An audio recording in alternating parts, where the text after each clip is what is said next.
Hi guys, Jimmy with Jimmy's Auto and Firearms, and today we're going to take a look at my Colt Single Action Army.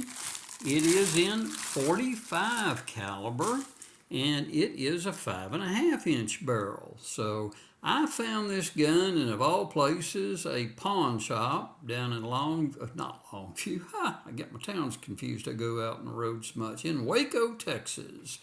So anyway, it did not have the box and the book and what have you. It was a raw gun only, but I have picked a box and a booklet up so that it adds to the gun, shall we say. But there's your look. Colt Single Action Army 45.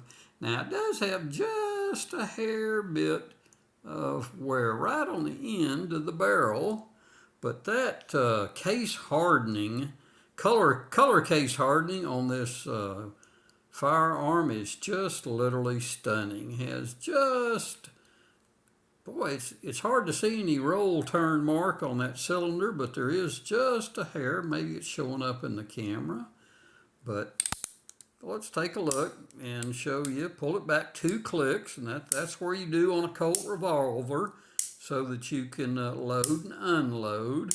So I'm showing you that there's absolutely nothing in this firearm. But most of you know a Colt revolver, a single action army style revolver, has 4 clicks if you pull it back all the way, and where you need to pull it for loading and unloading is the second click back, and that allows you to be able to turn that cylinder without any issues. So again, there's your good look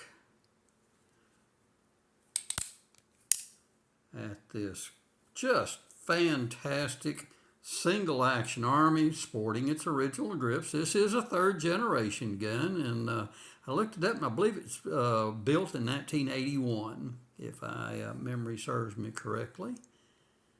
So one last look. Gorgeous gun. Just really, I have also had it down at my range and shot some through it, and I've got a video of that I'll be posting soon also. But I thought you might enjoy taking a look at this Colt 45 Single Action Army. So hey guys, hit that subscribe button. I appreciate you watching, and we will see y'all down the road.